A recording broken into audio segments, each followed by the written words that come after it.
Livro dos Espíritos, das causas primárias, capítulo 1, de Deus. Deus e o infinito. Questão 1. Que é Deus? Deus é a inteligência suprema, causa primária de todas as coisas. 2.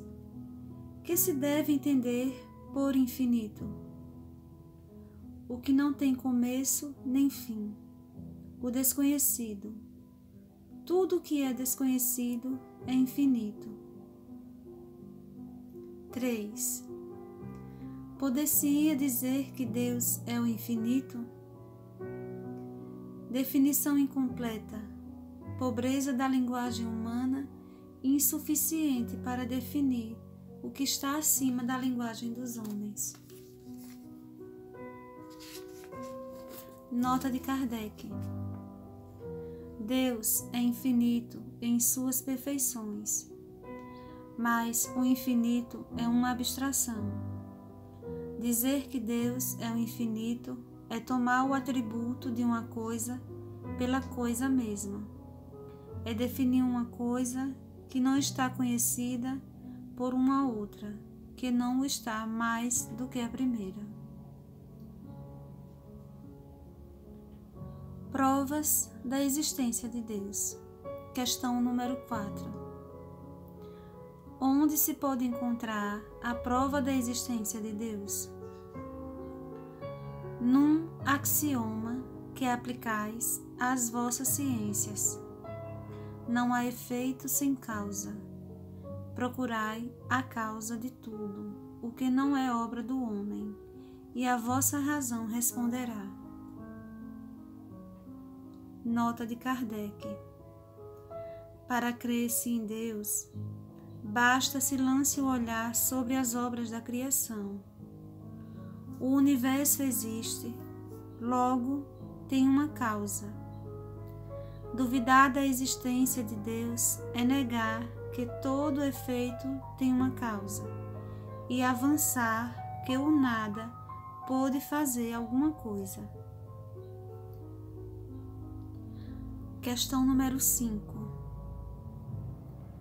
Que dedução se pode tirar do sentimento instintivo que todos os homens trazem em si da existência de Deus? A de que Deus existe, pois de onde lhes viria esse sentimento, se não tivesse uma base? É ainda uma consequência do princípio, não há efeito sem causa. Questão número 6. O sentimento íntimo que temos da existência de Deus não poderia ser fruto da educação, resultado de ideias adquiridas? Se assim fosse, por que existiria nos vossos selvagens esse sentimento? Nota de Kardec. Se o sentimento da existência de um ser supremo fosse tão somente produto de um ensino, não seria universal, e não existiria senão nos que houvessem podido receber esse ensino, conforme se dá com as noções científicas. Questão número 7. Poder-se-ia achar nas propriedades íntimas da matéria a causa primária da formação das coisas? Mas, então, qual seria a causa dessas propriedades? É indispensável sempre uma causa primária. Nota de Kardec. Atribuir a formação primária das coisas às propriedades íntimas da matéria seria tomar o efeito pela causa, porquanto essas propriedades são, também elas, um efeito que há de ter uma causa. Questão número 8. Que se deve pensar da opinião dos que atribuem a formação primária a uma combinação fortuita da matéria ou, por outra, ao acaso?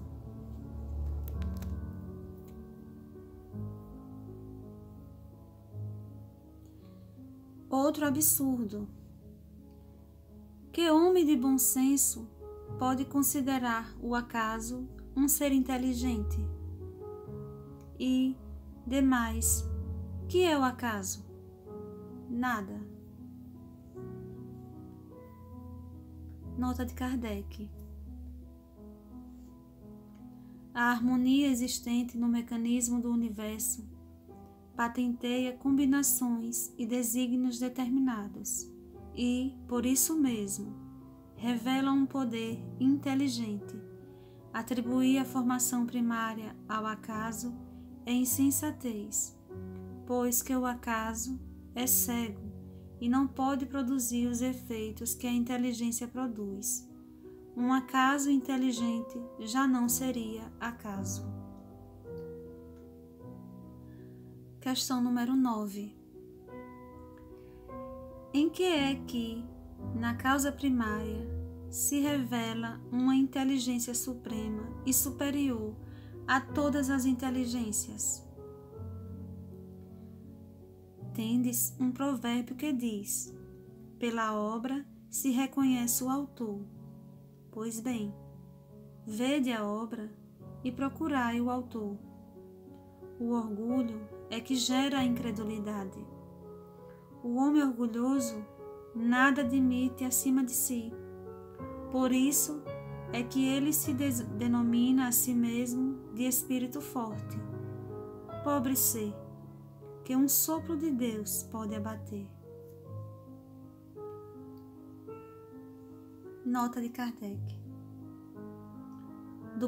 Do poder de uma inteligência se julga pelas suas obras.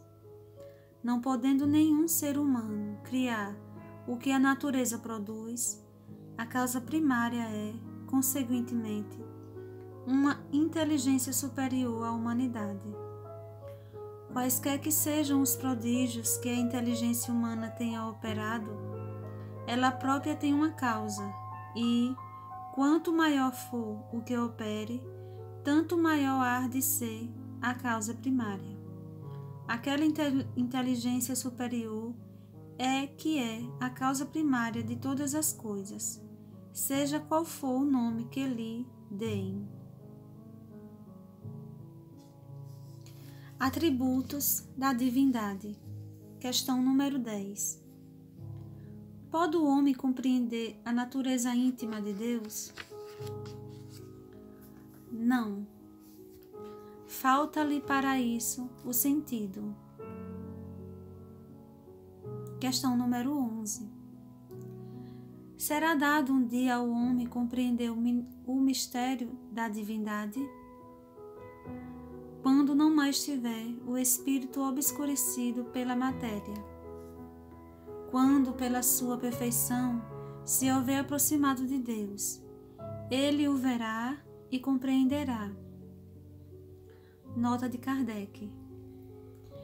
A inferioridade das faculdades do homem não lhe permite compreender a natureza íntima de Deus. Na infância da humanidade, o homem a confunde muitas vezes com a criatura, cujas imperfeições lhe atribui. Mas, à medida que nele se desenvolve o senso moral, seu pensamento penetra melhor no âmago das coisas. Então, faz ideia mais justa da divindade e, ainda que sempre incompleta, mas conforme a sã razão. Questão número 12. Embora não possamos compreender a natureza íntima de Deus, podemos formar ideia de algumas das suas perfeições? De algumas, sim. O homem as compreende melhor à proporção que se eleva acima da matéria. Entrevê-as pelo pensamento. Questão número 13. Quando dizemos que Deus é eterno, infinito, imutável, imaterial, único, onipotente, soberanamente justo e bom, temos ideia completa de seus atributos? Do vosso ponto de vista, sim, porque credes abranger tudo. Sabei, porém, que há coisas que estão acima da inteligência do homem mais inteligente, as quais a vossa linguagem, restrita às vossas ideias e sensações, não tem meios de exprimir. A razão, com efeito, vos diz que Deus deve possuir um grau supremo. Em grau supremo essas perfeições, porquanto, se uma lhe faltasse ou não fosse infinita, já ele não seria superior a tudo. Não seria, por conseguinte, Deus. Para estar acima de todas as coisas, Deus tem que se achar isento de qualquer vicissitude e de qualquer das imperfeições que a imaginação possa conceber. Deus é eterno. Se tivesse tido princípio, teria saído do nada, ou então também teria sido criado por um ser anterior. É assim que, de degrau em degrau, remontamos ao infinito e à eternidade. É imutável. Se estivesse sujeito a mudanças, as leis que regem o universo, nenhuma estabilidade teriam. É imaterial. Quer isto dizer que a sua natureza difere de tudo o que chamamos matéria. De outro modo, ele não seria imutável, porque estaria sujeito às transformações da matéria. É único. Se muitos deuses houvesse, não haveria unidade de vistas, nem unidade de poder na ordenação do universo. É onipotente. Ele o é, porque é único. Se não dispusesse do soberano poder, algo haveria mais poderoso ou tão poderoso quanto ele, que então não teria feito todas as coisas. As que não houvesse feito seriam obra de outro Deus. É soberanamente justo e bom. A sabedoria providencial das leis divinas se revela, assim, nas mais pequeninas coisas, como nas maiores. E essa sabedoria não permite se duvide nem da justiça, nem da bondade de Deus. Panteísmo.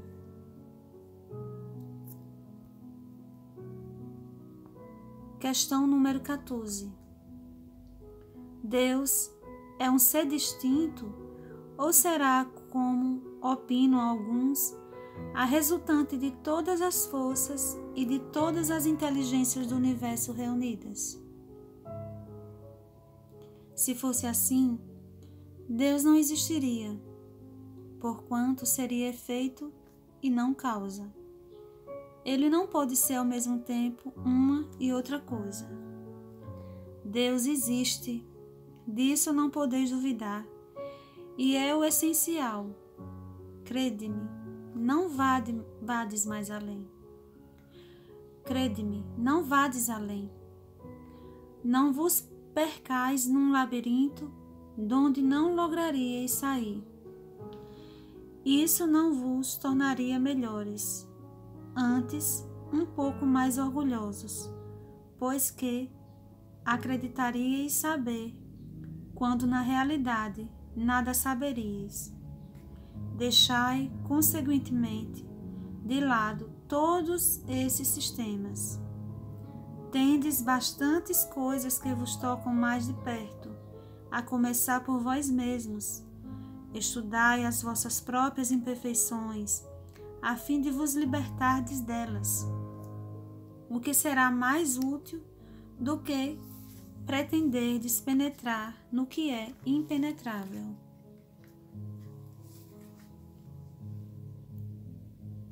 Questão número 15. Que se deve pensar da opinião segundo a qual todos os corpos da natureza, todos os seres, todos os globos do universo seriam partes da divindade e constituiriam, em conjunto, a própria divindade, ou, por outra, que se deve pensar da doutrina panteísta? Não podendo fazer-se Deus, o homem quer ao menos ser uma parte dele. Questão número 16. Pretendem os que professam esta doutrina achar nela a demonstração de alguns dos atributos de Deus. Sendo infinitos os mundos, Deus é, por isso mesmo, infinito. Não havendo o vazio ou o nada em parte alguma, Deus está por toda parte. Estando Deus em toda parte, pois que tudo é parte integrante de Deus, Ele dá a todos os fenômenos da natureza uma razão de ser inteligente. Que se pode opor a este raciocínio? A razão reflete maduramente, e não vos será difícil reconhecer-lhe o absurdo. Nota de Kardec. Esta doutrina faz de Deus um ser material, que, embora dotado de suprema inteligência, seria em ponto grande o que somos em ponto pequeno. Ora, transformasse a matéria incessantemente, Deus, se fosse assim, nenhuma estabilidade teria. Achar-se-ia sujeito a todas as vicissitudes, mesmo a todas as necessidades da humanidade. Faltar-lhe-ia um dos atributos essenciais da divindade, a imutabilidade.